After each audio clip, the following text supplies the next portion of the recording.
we discovered a massive need for women to find an identity surrounding being a woman and an entrepreneur. I'm Marley. And I'm Rachel. Women like us, women who are the primary earners in our families, are searching for identity, community, visibility, permission. A place to be heard and supported. We are leading with our vulnerability to allow others to feel safe. We are strong and feminine. We are bread-winning women.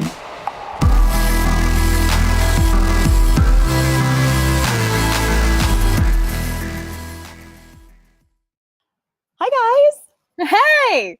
It's Breadwinning Women Wednesday. Breadwinning Women Wednesday. And it's kind of weird because Marley, you look like you're in a place that's really familiar. Yeah, actually, let me move also to a place that's even more familiar because, Rachel, I'm in your office, but you're not. That's so weird, isn't it? I'm actually sitting outside of a building in Minneapolis, downtown Minneapolis. Yeah. That's awesome. Yep. And you are doing some awesome videos today with Wayne. My husband is filming Rachel today, and the videos are going to look amazing. We're working on season 2 of Rachel's YouTube channel. Guys, I can't wait for you to see it. If you're not subscribed already, Rachel has a YouTube channel, I have a YouTube channel, and we have the YouTube channel together, Breadwinning Women TV. So please, if you're not already subscribed, please go check out all 3 of those. So I'm really excited about what we're going to talk about today because it kind of has to do with even like what we're doing here in Minneapolis today. So one of the things that I struggle with, definitely, I struggle with this. I think a lot of people struggle with this. Marley, you might struggle with this, is I get so many good ideas and so many hypothetical thoughts of what we could do. So even today, as we're walking through Minneapolis, it's really distracting because there are so many ideas that are coming to me. Do you ever struggle with that, Marley?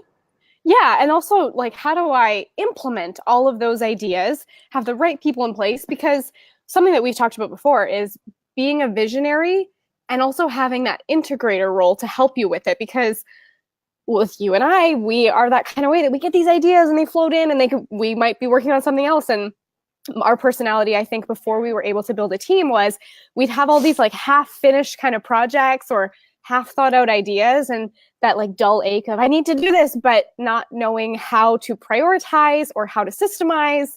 And something that is so big for us is figuring out how to be intentional to create the vision to become reality. And it's a lot easier said than done.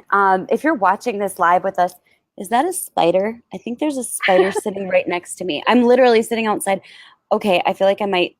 Oh, are you afraid of spiders? Yep. Oh, okay. Okay. Definitely. All right. I'm just going to try to smash it with my phone because I feel a little bit scared right now. Okay. For anyone listening to the podcast, please interrupt this little, please disregard the little interruption. I mean, that's life. Life is about overcoming your fears. And I'm sitting here and I'm not screaming. So that's a big overcome. So one of the things that is really crazy and tough is I'm sure that if you're listening to this or you're watching this live with us, you've had so many great ideas and you're like, well, couldn't I do a course that's related to this? Couldn't I do a book that's related to this? I mean, just this last week, I was like, wow, I've got 17 ideas for books, all of which I want to write. What do you do? I mean, like, how do you handle that? Marley, you're someone who is very, very, very good at focus and intention. I want to hear from you a little bit. So what was the biggest thing for me, and I think people, even if you don't have a business, is you have these ideas that you're like, I want to write a book one day, but I actually don't know the system or how to actually do that. But it's just an idea. Like sometimes it's also just having the dream. As I was creating my business and building it out, one of the things that was really important for me was to break things down because the big picture, let's use the book example, is oh my gosh, I have to write a book. I need to create this book. I need to publish this book. I need books to go viral and worldwide. So if I think of a book, and of course there's so many comparisons like Oprah, Tony Robbins, Russell Brunson, like all the people that we look up to that have books. If you think of, I need to write a book, that can turn into a massive project that can be so overwhelming. So instead of looking at the book as this huge thing, start with like, okay, let's just write a few pages or let's write an outline. Let's maybe look into and start doing some research, like break it down into little bite-sized pieces but also see what are your strengths and what are the strengths of maybe people around you, whether you already have a team or you can outsource whatever you can afford. Something we talked about this week, Rachel and I were both at Dream 100 Con this week, and a big question that came up was, do you have more time or do you have more money? And so we need to understand, like, how can we use our time and money best so that we can create more impact? So as I'm going throughout my day, or even just in general, I'm always looking at, where is my time best used? Where is my money best used? And that helps to bring the vision to life. I absolutely love that. Now, one thing I'll have to say, you might hear me sniffing a little bit here in the background, and Marley has a little bit of a stuffed nose. We both got summer colds this week, Yes. which is, it's the worst. During the drive from Denver to Minneapolis.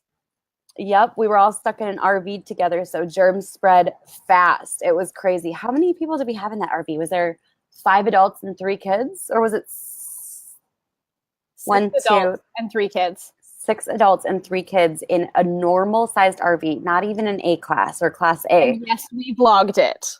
Totally. Absolutely. We wouldn't miss that opportunity.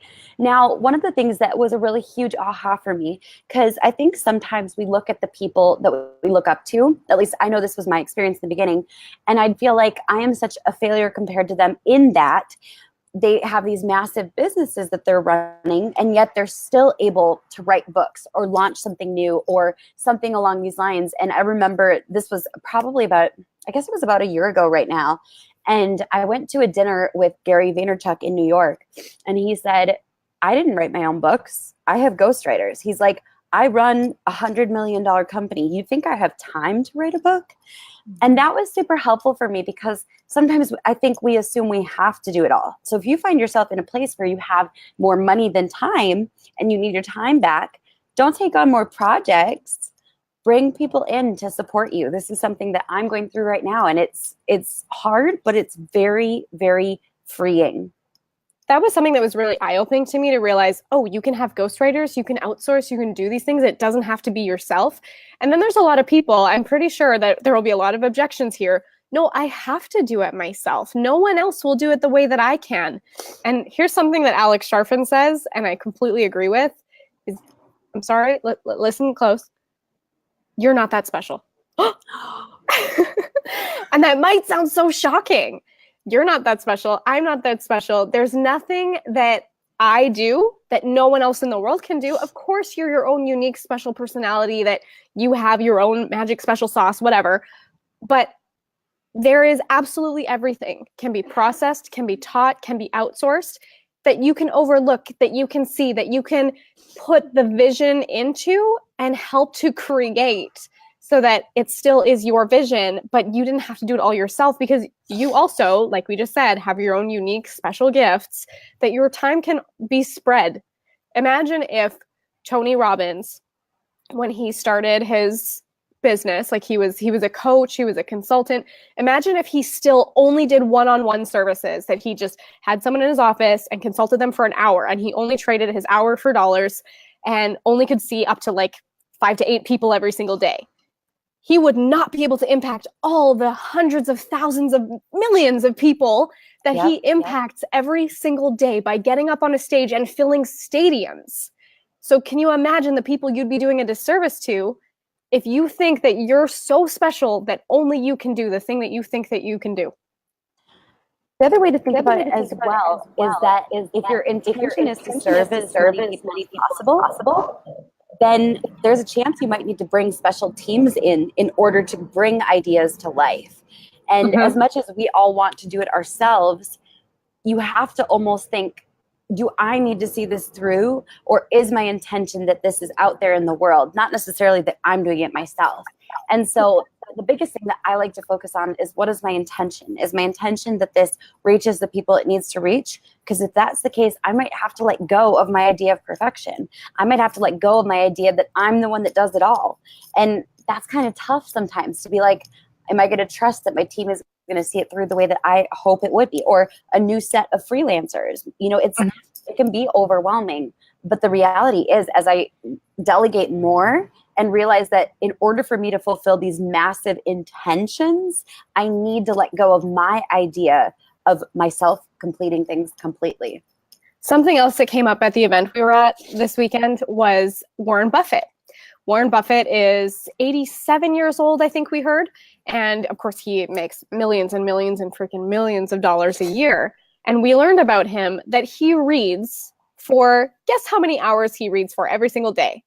I guessed 2 hours. 2 hours. And even that, I'm like, wow, that's a lot. Good for him. Like, that's great. He reads for 6 hours a day. 6 hours. What do you think he's doing with the rest of his day? Or you'd also, maybe someone would think, well, that's a lot of time. Like, how does he get anything done?